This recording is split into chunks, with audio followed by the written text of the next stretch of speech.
Hello అండి, machine ఫ్రేమ్కి cloth ఎలా fit చేయాలో చూపెడతాను. క్లాత్ ఎప్పుడు సెంటర్లో ఉండేటట్టు చూసుకోండి. ఒకటి చిన్న క్లిప్ ఉండిద్ది, ఒకటి పెద్ద క్లిప్ ఉండిద్దండి. క్లిప్కి ఆ షేప్ అనేది మన సైడ్ ఉండేటట్టు చూసుకోండి. అంటే మనం ప్రెస్ చేసాం కదా, అటు సైడ్ బయటి సైడ్ ఉండేటట్టు చూడాలి. 2 హ్యాండ్స్ యూజ్ చేయాలండి క్లిప్ పెట్టేటప్పుడు. ఫ్రేమ్ అనేది ఎప్పుడు బయటి సైడ్ ఉండొద్దు, బల్ల మీదనే ఉండాలి. లేదు అనంటే ఫ్రేమ్ అనేది వంకర అయ్యే ఛాన్సెస్ ఉంటాయి. 2 హ్యాండ్స్ ఉపయోగించండి ఫ్రేమ్ పెట్టడానికి. హ్యాండ్తో పెట్టాలంటే పెట్టరాదు. అలా గట్టిగా ప్రెస్ చేస్తే ఫిట్ అయిపోతుంది. ఇప్పుడు 1 సైడ్ పెట్టాను కదా, ఫ్రేమ్ని అటు ఇటు మూవ్ చేసుకుంటూ కంఫర్టబుల్గా మూవ్ చేసుకొని పెట్టుకోవాలి ఫ్రేమ్ అనేది. చూడండి, ఎటు సైడ్ పెట్టక కూడా బయటి సైడ్ ఉండేటట్టే పెట్టేసుకోండి.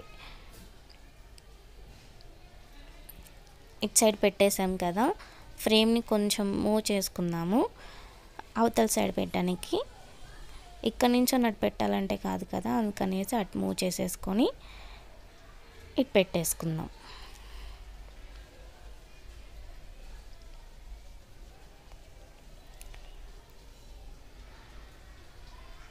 ఇప్పుడు అదంతా బయట ఉంది కదా, ఫ్రేమ్ని బల్ల మీదనే ఉండాలని చెప్పాను కదా, ఫ్రేమ్ని కొంచెం ఇటు సైడ్ జరిపేసుకొని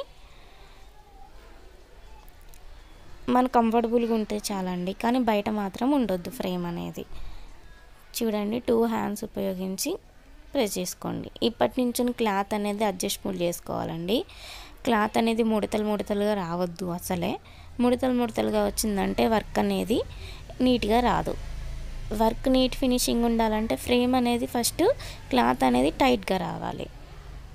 క్లాత్ని నీట్గా అనుకుంటూ క్లిప్స్ని సెట్ చేసుకోండి. చూడండి, ఇప్పుడు ఇటు సైడ్ పెట్టేటప్పుడు మాత్రం క్లాత్ని జాగ్రత్తగా పెట్టేసుకోవాలి. గట్టిగా లాగుతూ పెట్టాలండి క్లాత్ అనేది. చూడండి, నేను చూపెడుతున్నాను చూడండి, అలా గట్టిగా లాగి పట్టేసుకొని ఇలా లాగాలి.